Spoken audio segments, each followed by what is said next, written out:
最近回南天時，加上毛毛細雨，除了牆身出霧水，其實對人體亦會有影響。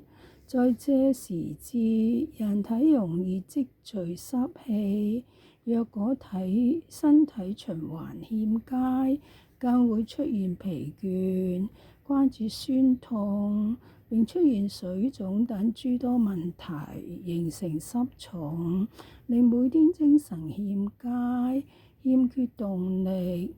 要擺脫濕重所困，便需要內外兼顧，改善身體循環，排走身體濕氣，有助回復精神爽利。回南天時濕氣重，內外兼施，擺脫濕重症狀，了解濕氣、濕寒、濕熱分別，方能對症下藥。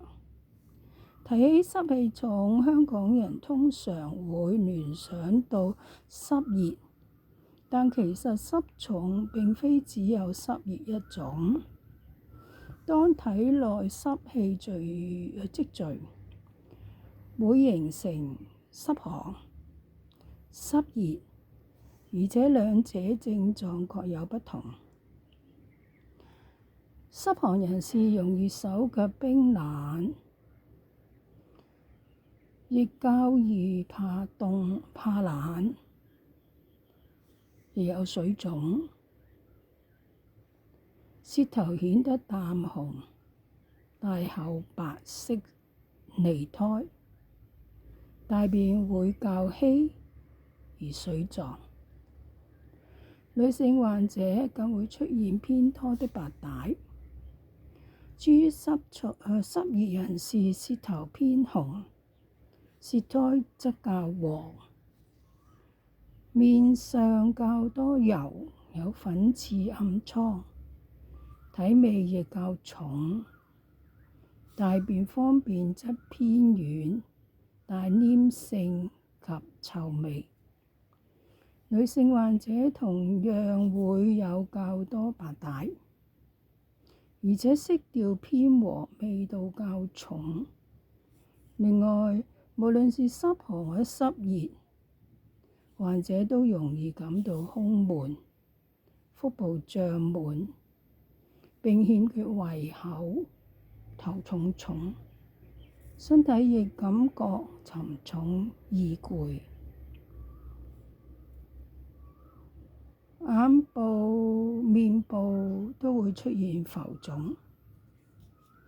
因為濕寒人士怕冷，要去除濕寒，先要做好保暖。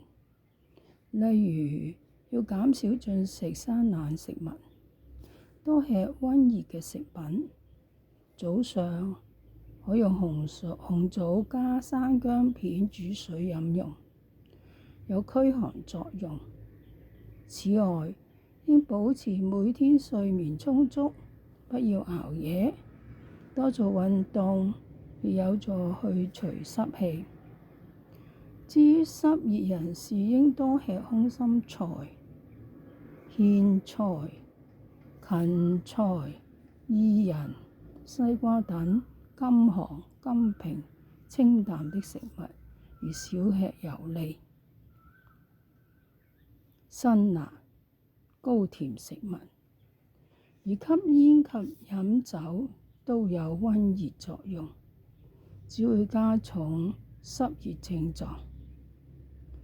避免逗留在炎熱潮濕的環境中，可多做伸展活動，瑜伽、太極等。祛濕從基本做起，不過長遠要減少身體出現濕重症狀，便應該從根本改善問題。外圍因素方面，長期處於高濕度環境下，或是家居通風不良，亦容易積聚濕氣。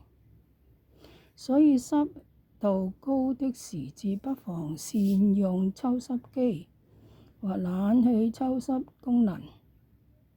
保持家居環境乾燥。另外，若冷氣溫度定得太過低，毛孔會鎖住水分，身體濕氣難以排出。最後是從生活習慣作出改善。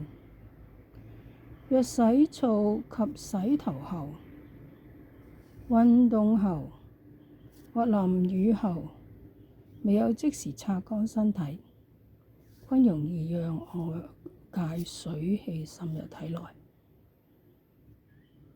內在因素方面，濕氣源於身體循環不佳、代謝能力不足導致，所以應保持早睡早起，盡量避免捱夜，以免影響代謝。